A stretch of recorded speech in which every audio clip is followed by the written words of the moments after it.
નમસ્કાર વિદ્યાર્થી મિત્રો, છેલ્લે આપણે વિદ્યુત ભારોના તંત્રની વિદ્યુત સ્થિતિ ઉર્જાના બે જેવા દાખલા ગણ્યા હતા.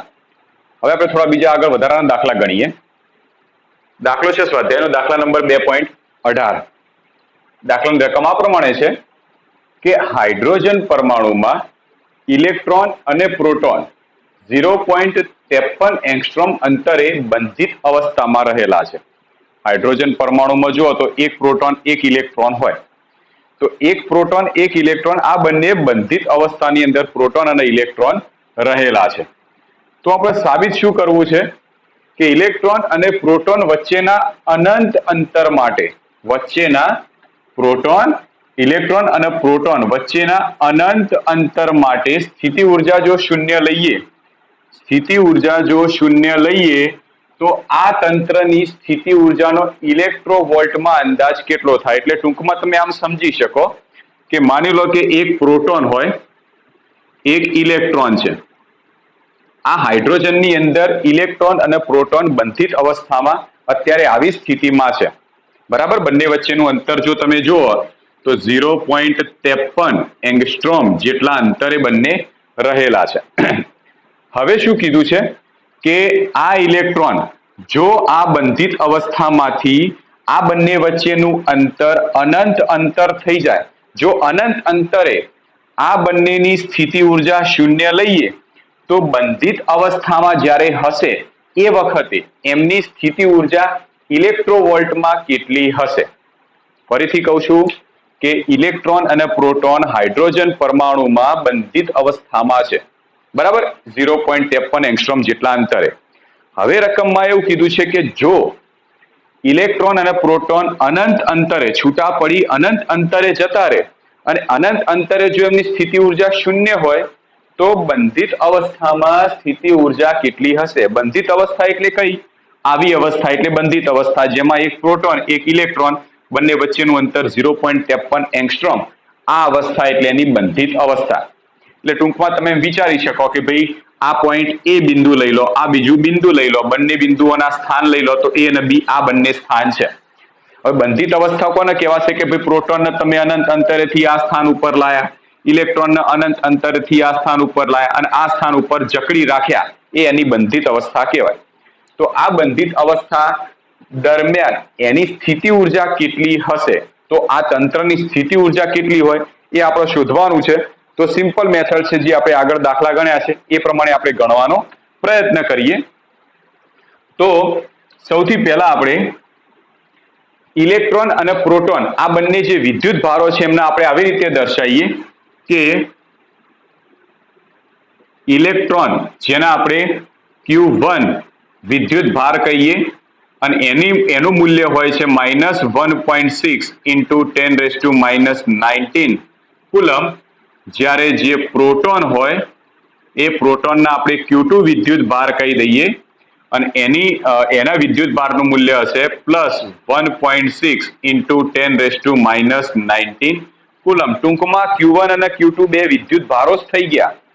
આ જગ્યાએ ધારો કે Q2 છે તો આ જગ્યાએ Q1 છે, બંને વચ્ચેનું અંતર 0.53 એંગસ્ટ્રોમ છે. એટલે બે વિદ્યુત ભારો આવી રીતે પડ્યા છે. હવે આ તંત્રની સ્થિતિ ઉર્જા કેટલી? તો આપણે શરૂઆતમાં પહેલી જ થિયરી ભણ્યા હતા કે બે બિંદુવત વિદ્યુત ભારો હોય અને આ બંને વિદ્યુત ભારોને જો R12 જેટલા અંતરે રાખીએ તો આ તંત્રની સ્થિતિ ઉર્જા કેટલી થાય, જેનું સૂત્ર આપણે ભણી ગયેલા હતા. એ સૂત્રનો આપણે ઉપયોગ કરવાનો છે, બરાબર. હવે આવા તંત્રની સ્થિતિ ઉર્જા જો જોતી હોય તો પહેલા બંને વચ્ચેનું અંતર તમને ખબર હોવી જોઈએ, જેના આપણે 0.53 એંગસ્ટ્રોમ તરીકે રકમમાં લઈ લીધેલું છે. તો અંતર R બરાબર કેટલું? 0.53 એંગસ્ટ્રોમ અથવા તો 0.53 × 10⁻⁻10 મીટરમાં લાવી દઈએ, બરાબર. હવે જ્યારે પ્રોટોન અને ઇલેક્ટ્રોન બંધિત અવસ્થામાં હોય એ વખતે આ તંત્રની સ્થિતિ ઉર્જા આપણે શોધીએ. તો તંત્રની બંધિત અવસ્થામાં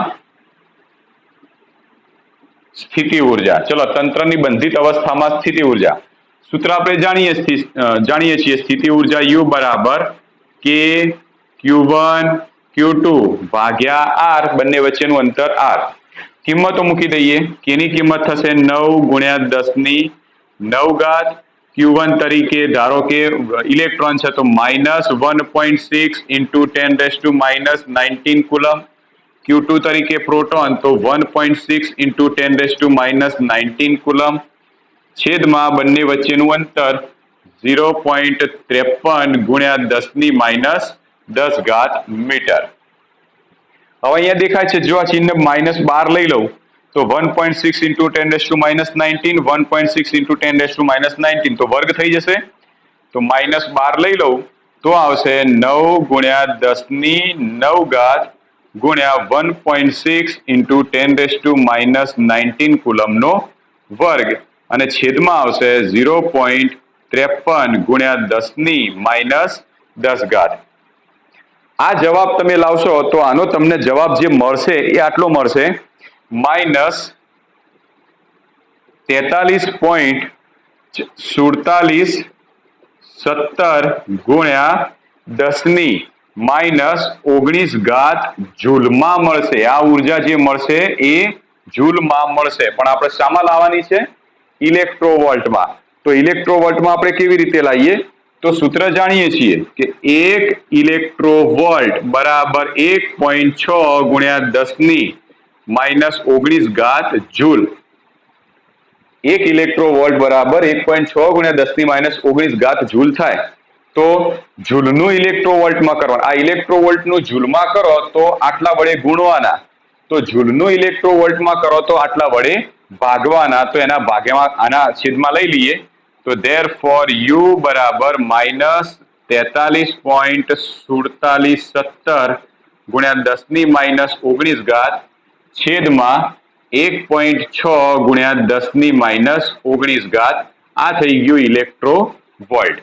therefore સ્થિતિ ઉર્જા U બરાબર, આનો તમે જવાબ લાવશો તો મળશે -27.2 ઇલેક્ટ્રોવોલ્ટ. તો આટલી સ્થિતિ ઉર્જા બંધિત અવસ્થામાં હશે. તો પહેલો પોઈન્ટ આપણે આવી રીતે સાબિત કરી શકીએ. એકદમ સિમ્પલ છે, બરાબર. સ્થિતિ ઉર્જાના દાખલાઓ તમે જ્યારે ગણો છો તો એકદમ આ તમને સિમ્પલ દાખલો મળશે. હવે બીજો પોર્શન આપ્યો છે એ જોઈએ. બીજો પોર્શન શું આપ્યો છે ચેક કરીએ. ચલો, તો બીજો પોર્શન આપણે બાજુમાં રકમ લખી જ દઈએ એની. બીજો વિભાગ આપ્યો છે બી વિભાગ.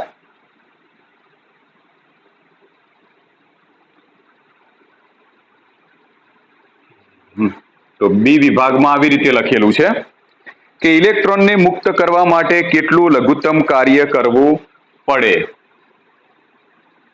ઇલેક્ટ્રોનને મુક્ત કરવા માટે કેટલું લઘુત્તમ કાર્ય કરવું પડે. આગળ આપ્યું છે તેની કક્ષામાંની ગતિ ઉર્જા, તેની કક્ષામાંની ગતિ ઉર્જા એ માં મળેલી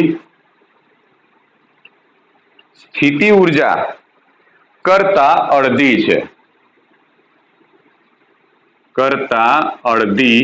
છે.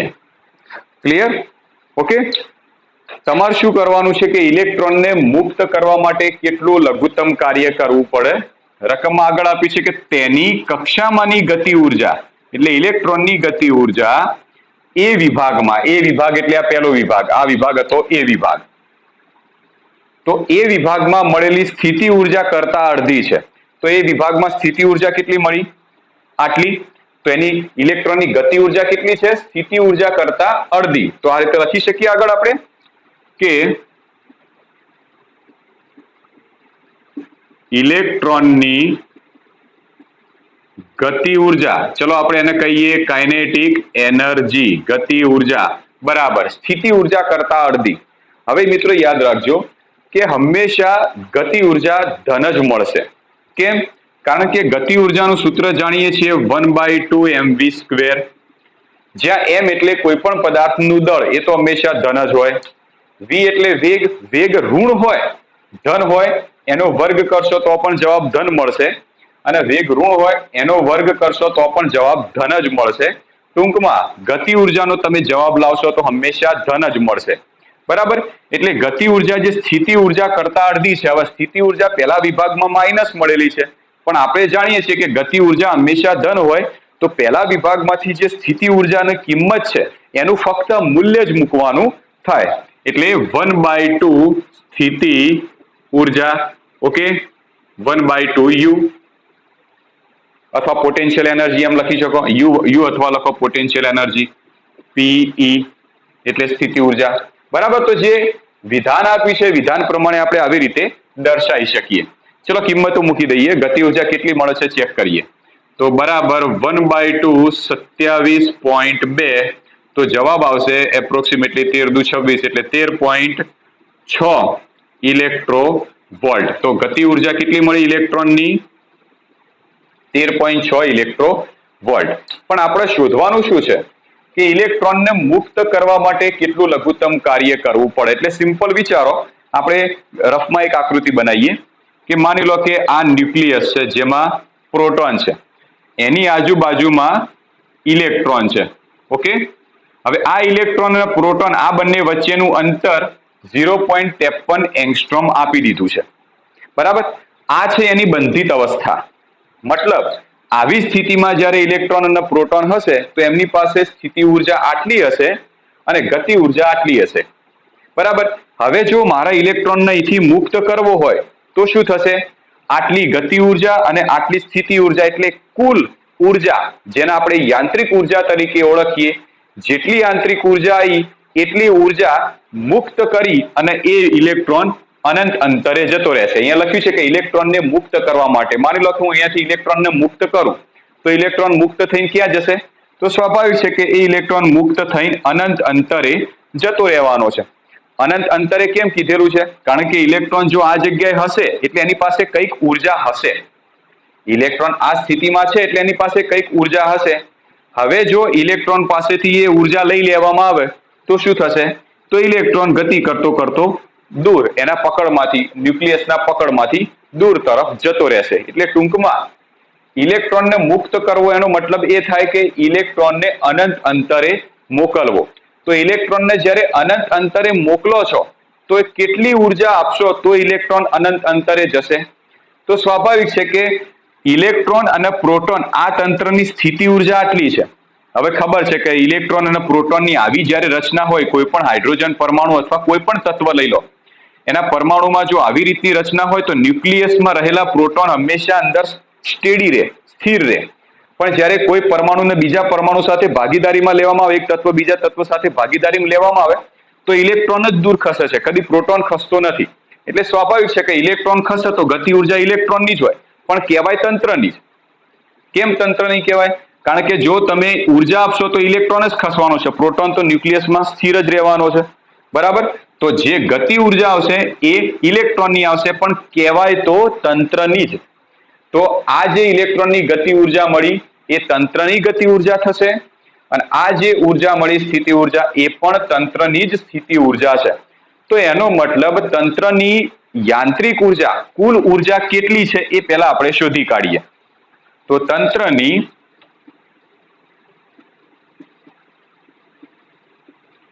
કુલ ઉર્જા, ચલો કુલ ઉર્જા બરાબર ગતિ ઉર્જા વત્તા સ્થિતિ ઉર્જા.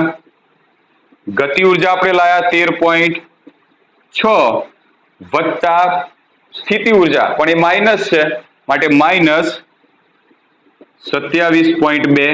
તો આની બાદ બાકી કરશો, જવાબ આવશે -13.6 ઇલેક્ટ્રો વોલ્ટ. એનો મતલબ એ થયો કે ઇલેક્ટ્રોનની પાસે આટલી કુલ ઉર્જા રહેલી છે.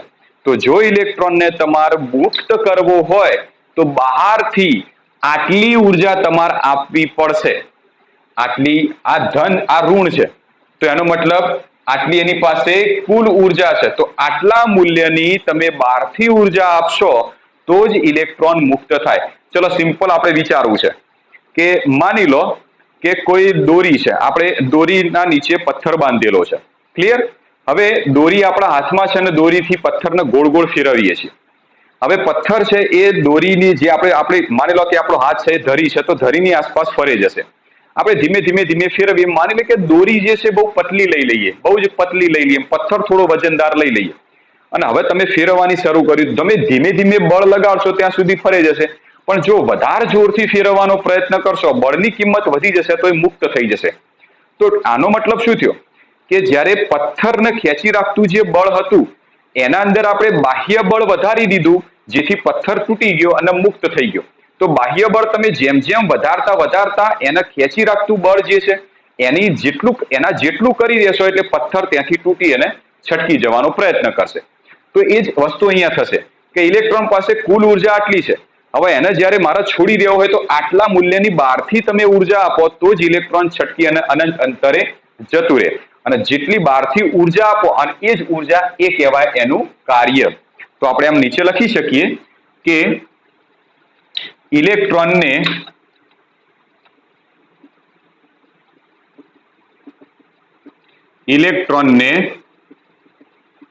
મુક્ત કરવા માટે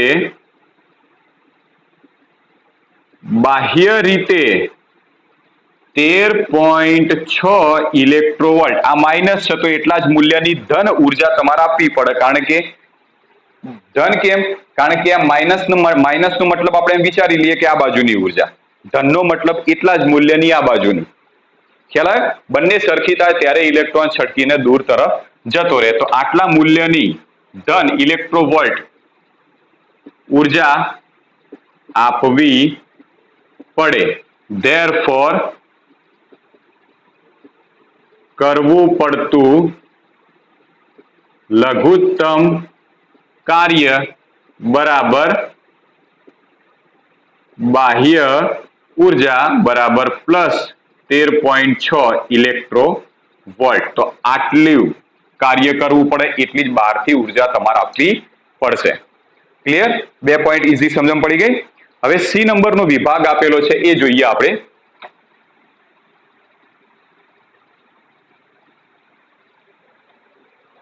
આટલું યાદ રાખજો કે પહેલા અનંત અંતર માટે સ્થિતિ ઉર્જા શૂન્ય લીધેલી છે. ઓકે, ચલો સી વિભાગ જોઈએ. આ બધું કાઢી દઈએ છીએ.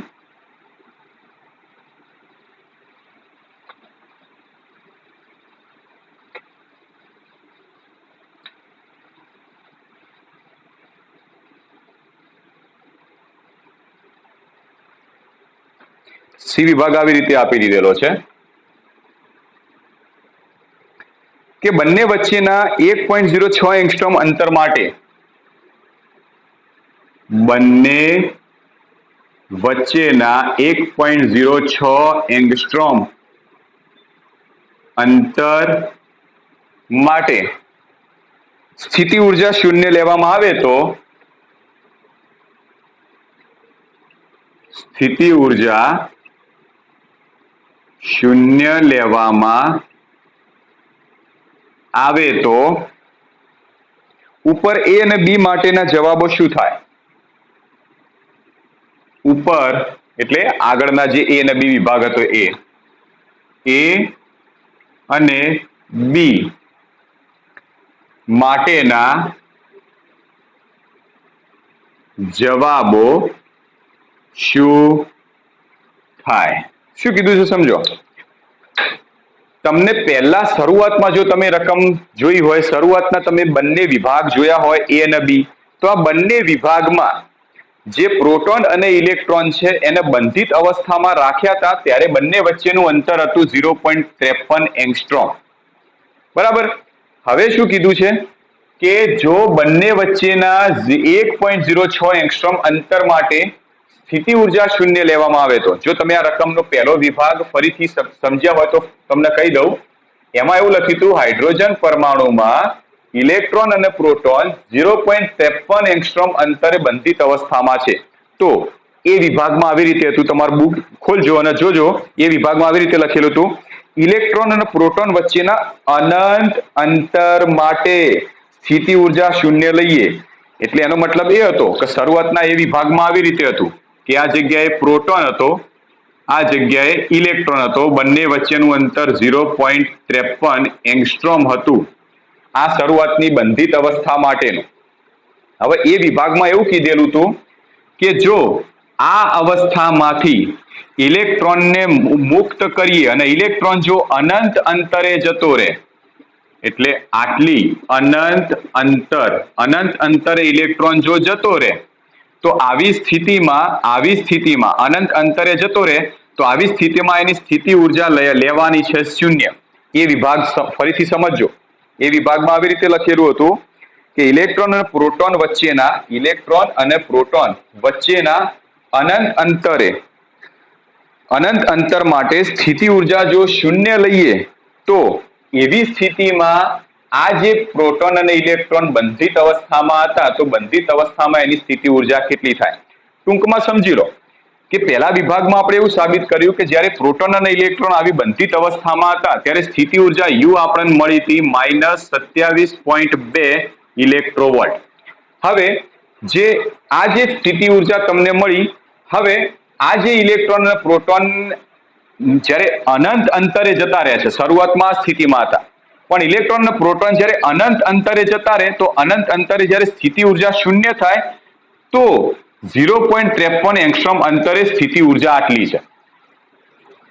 થોડું કોમ્પ્લિકેટેડ પડશે સમજવામાં, પણ ફરીથી સમજો કે જો આટલા અંતરે સ્થિતિ ઉર્જા આટલી હોય, તો જ અનંત અંતરે સ્થિતિ ઉર્જા શૂન્ય થાય.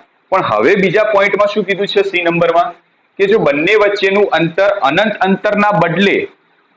અંતરના બદલે માની લો કે આ જગ્યાએ પ્રોટોન અને 1.06 એંગસ્ટ્રોમ અંતરે સ્થિતિ ઉર્જા શૂન્ય થઈ જાય, તો આવી સ્થિતિમાં એ અને બી બંને વિભાગના જવાબો શું થાય? ખબર પડી? પહેલા વિભાગમાં એવું કીધું હતું કે ઇલેક્ટ્રોન અને પ્રોટોન અનંત અંતરે એની સ્થિતિ ઉર્જા શૂન્ય કરે, તો બંધિત અવસ્થામાં સ્થિતિ ઉર્જા આટલી છે. હવે સી વિભાગમાં એવું કીધું છે કે જો બંને વચ્ચેનું અંતર, એટલે કે જે અનંત અંતરે સ્થિતિ ઉર્જા શૂન્ય થતી હતી, એના બદલે માની લો કે પ્રોટોન અને ઇલેક્ટ્રોનની 1.06 એંગસ્ટ્રોમ અંતરે સ્થિતિ ઉર્જા જો શૂન્ય થાય, તો બંધિત અવસ્થામાં સ્થિતિ ઉર્જા કેટલી હશે? 1. અને અનંત અંતરે સ્થિતિ ઉર્જા કેટલી હશે? એટલે એ અને બી બંનેના જવાબો શું થશે? સમજણ પડી છે? થોડી તમને સમજણ પડી ગઈ હશે કે પહેલા વિભાગમાં જો અનંત અંતરે સ્થિતિ ઉર્જા શૂન્ય, તો બંધિત અવસ્થામાં કેટલી છે? તો બીજા વિભાગમાં શું કરવાનું છે કે અનંત અંતરના બદલે જો 1.06 એંગસ્ટ્રોમ અંતરે સ્થિતિ ઉર્જા શૂન્ય થાય, તો બંધિત અવસ્થામાં કેટલી થશે? ચેક કરીએ. ચલો, તો સી વિભાગ માટે આપણે પહેલો વિભાગ જે હતો, બંધિત અવસ્થાનો પહેલો વિભાગ હતો, પહેલો વિભાગ સાબિત કરવાનો પ્રયત્ન કરીએ. તો શું કીધું છે કે બંને વચ્ચેનું અંતર 1.06 એંગસ્ટ્રોમ, એના આપણે r' અંતર કહી દઈએ. તો r' બરાબર 1.06 એંગસ્ટ્રોમ. બરાબર. આ સ્થિતિ માટે તંત્રની સ્થિતિ ઉર્જા શોધીએ. તો તંત્રની સ્થિતિ ઉર્જા, ચલો તંત્રની સ્થિતિ ઉર્જાનું સૂત્ર તો જાણીએ છીએ કે K Q1 Q2 by R. હવે યાદ રાખો કે જો અનંત અંતરની સાપેક્ષમાં કોઈ ચોક્કસ અંતર માટે સ્થિતિ ઉર્જા શોધતા હોય, તો આપણે આ સૂત્ર વાપર્યું હતું એ વિભાગમાં. પણ જો આ અંતરે સ્થિતિ ઉર્જા શૂન્ય હોય, તો આ અંતરની સાપેક્ષમાં બંધિત અવસ્થાના આ અંતર માટે તમે સ્થિતિ ઉર્જા શોધતા હોય, તો સૂત્ર કેવી રીતે વાપરવાનું? તો જે અવસ્થા માટે તમે સ્થિતિ ઉર્જા શોધતા હોય એનું સૂત્ર ઓછા જેની સાપેક્ષમાં શોધતા હોય એના માટેની સ્થિતિ ઉર્જાનું સૂત્ર, એટલે કે Q1 Q2 બાય R'. બરાબર. ફરીથી કહું છું, આ સૂત્ર આપણે કેવી રીતે બનાવ્યું કે પહેલું સૂત્ર શું હતું? પહેલા વિભાગનું સૂત્ર યાદ છે? આવી રીતે હતું કે પ્રોટોન અને ઇલેક્ટ્રોન બંધિત અવસ્થામાં હોય ત્યારે એની સ્થિતિ ઉર્જાનું સૂત્ર આપણે આવી રીતે બનાવેલું હતું. જુઓ, કે Q1 Q2 બાય R, અને આના ઉપરથી જવાબ લાયા હતા, તો જવાબ મળ્યો તો 27.02 એંગસ્ટ્રોમ માઇનસ. બરાબર. આ જે સૂત્ર હતું એ સૂત્ર જો આ પ્રોટોન અને ઇલેક્ટ્રોનને છૂટા પાડી અને અનંત અંતરે લાવી દઈએ, તો અનંત અંતરની સાપેક્ષમાં બંધિત અવસ્થા માટેની સ્થિતિ ઉર્જાનું સૂત્ર હતું. જ્યારે હવે આપણે શું કરવાનું છે કે સ્થિતિ ઉર્જા પહેલા શૂન્ય અનંત અંતરે થતી હતી, હવે સ્થિતિ ઉર્જા શૂન્ય 1.06 એંગસ્ટ્રોમ અંતરે કરવાની છે. તો તો 1.06 એંગસ્ટ્રોમ અંતરની સાપેક્ષમાં બંધિત અવસ્થાની સ્થિતિ ઉર્જાનું જો સૂત્ર બનાવવું હોય તો તમારે જે તંત્રનું સ્થિતિ ઉર્જા સૂત્ર બનાવવું છે એનું ઓછા જેની સાપેક્ષમાં બનાવવું છે એનું મધ્યથી બાદ કરવાનું. આપણે જો તમને યાદ હોય તો એ વિભાગ રહ્યો, એ વિભાગમાં જે તમે આ સૂત્ર વાપર્યું હતું, આ સૂત્રમાં તમે આની સાપેક્ષના સૂત્રનો ઉપયોગ કરીને કરવું હોય તો પણ કરી શકો. કેવી રીતે? એ વિભાગમાં સૂત્ર શું બનાવ્યું હતું? કે Q1 Q2 બાય R. એ સૂત્રમાં શું કીધું હતું કે ઇલેક્ટ્રોન પ્રોટોન અનંત અંતરે જતા રહે તો અનંત અંતરની સાપેક્ષમાં બંધિત અવસ્થાની સ્થિતિ ઉર્જાનું સૂત્ર આપણે આવી રીતે બનાવ્યું હતું. હવે માની લો કે આ સૂત્ર જો આવી જ રીતે એનું બનાવવું હોય તો આ રીતે બન્યું હોત કે Q1 Q2 by R dash. આ કયું કહું છું હું? એ વિભાગની અંદર જે સૂત્ર હતું એ સૂત્ર આટલું હતું. એ સૂત્રને જો સાપેક્ષ વાળા સૂત્રનો ઉપયોગ કરીને બનાવવું હોય તો આવી રીતે બનાવી શકાય, જે આમ બનાવ્યું આ રીતે. પણ એ જે સૂત્ર હતું એમાં ઇલેક્ટ્રોન પ્રોટોનને અનંત અંતરે મૂક્યા હતા. અનંત અંતરની સાપેક્ષમાં અનંત અંતરે કરો તો R ડેશ બરાબર કેટલા થાય?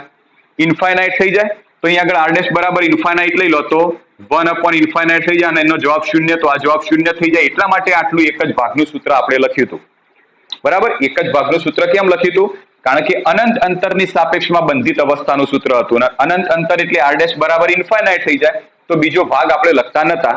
તો આ જે હવે આ જે સી વિભાગ છે, સી વિભાગમાં આપણે ચોક્કસ અંતરની સાપેક્ષમાં બંધિત અવસ્થાનું મેળવવાનું છે અને ચોક્કસ અંતર જાણીએ છીએ 1.06, તો R ડેશ બરાબર 1.06 આવશે. તો આ રીતનું સૂત્ર બનશે. તો હવે આની અંદર ફેરફાર કરીએ, કિંમતો મૂકીએ. તો કિંમતો મૂકવાથી શું થશે? બરાબર કે, ચલો આનો જવાબ તો સીધો તમને ખબર જ છે રકમમાં, બરાબર, એટલે સીધો જવાબ લખી દઉં છું કે -27.2 ઇલેક્ટ્રોવોલ્ટ. આ તો હતો જ પેલા આગળના એ વિભાગમાં સાબિત કર્યો હતો. ઓછા આવા આ વિભાગ માટે કરીએ. ચલો કે તરીકે 9 ગુણ્યા 10⁹ Q1 તરીકે 1.6 into 10⁻⁻19, આ માઇનસ હતા, અને Q2 તરીકે 1.6 into 10⁻19 છેદમાં R ડેશ એટલે બંને વચ્ચેનું અંતર જે આપણે લીધું હતું 1.06 એંગસ્ટ્રોમ એટલે ગુણ્યા 10⁻10. હવે મિત્રો આ રીતે જવાબ લાવશો તો તમને જૂલમાં મળશે. ખબર છે, તમે આનો જવાબ લાવ્યા હતા તો જૂલમાં મળ્યો, તો પછી ભાગ્યા 1.6 ગુણ્યા 10⁻19 કર્યા હતા ત્યારે ઇલેક્ટ્રોવોલ્ટ મળ્યા હતા. તો આ જવાબ તમને જૂલમાં મળશે. આને તમારે ઇલેક્ટ્રોવોલ્ટમાં કરવા હોય તો આના કરવાના 1.6 ગુણ્યા 10⁻19 વડે ભાગી દેશો તો આ જવાબ થઈ જશે ઇલેક્ટ્રોવોલ્ટમાં. કારણ કે આ એક પદ ઇલેક્ટ્રોવોલ્ટમાં છે તો સ્વાભાવિક છે કે બીજું પણ ઇલેક્ટ્રોવોલ્ટમાં રાખવું પડશે. હવે આ થશે -27.2 ઓછા, હવે આ -12 લઈ લો તો ઓછા ઓછા વત્તા થઈ જશે, અને આ જે થયું એમ થશે 9 ગુણ્યા 10⁹, અને આનો કરો તો જવાબ થશે 1.6 ગુણ્યા 10⁻19 છેદમાં 1.06 ગુણ્યા 1.6 ગુણ્યા 10⁻10 -19 તો -29. આટલો જે વિભાગ રહ્યો, બીજા વિભાગનો તમે સોલ્યુશન કરશો તો તમને જવાબ મળશે, એ જવાબ છે 13.6 પ્લસ 13.6 મળશે. તો -27.2 પ્લસ 13.6, તો ફાઇનલ જવાબ મળ્યો -13.6. ઓકે, આટલી સ્થિતિ ઉર્જા U ડેશ તંત્રની ક્યારે થશે? કે જ્યારે ઇલેક્ટ્રોન ને પ્રોટોનને અનંત અંતરના બદલે 1.06 એંગસ્ટ્રોમ અંતરે સ્થિતિ ઉર્જા શૂન્ય કરશો, તો એનો મતલબ એ જો આટલા અંતરે સ્થિતિ ઉર્જા શૂન્ય થાય તો બંધિત અવસ્થામાં કેટલી હશે? તો બંધિત અવસ્થામાં આટલી હશે. તો એ વિભાગનું તો તમે સોલ્યુશન લાવી દીધું. તો બી વિભાગ ઉપર શું થશે તો સમજી લઈએ. શરૂઆતમાં પહેલી સ્થિતિ માટે વિચારીએ. પહેલી સ્થિતિમાં આવી રીતે હતું, આ પ્રોટોન હતો, આ ઇલેક્ટ્રોન, બંને વચ્ચેનું અંતર 0.53 એંગસ્ટ્રોમ હતું.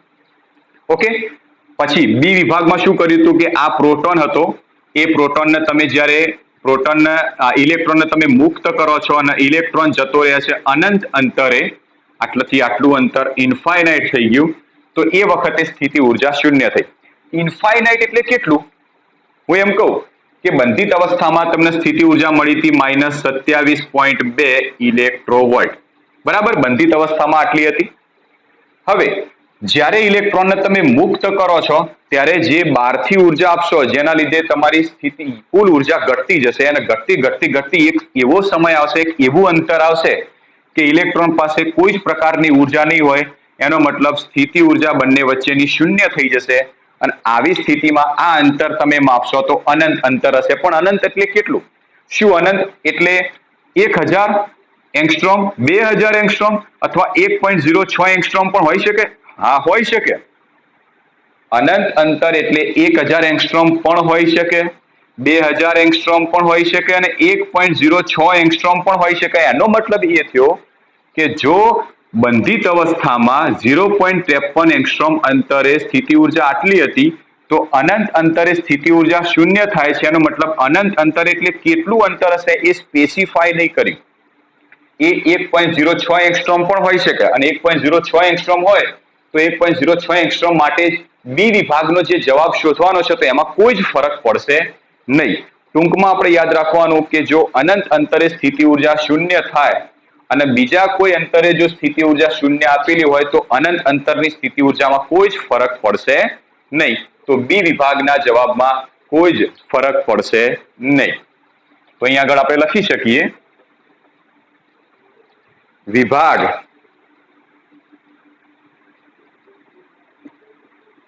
બી ના જવાબમાં કોઈ ફરક પડશે નહીં.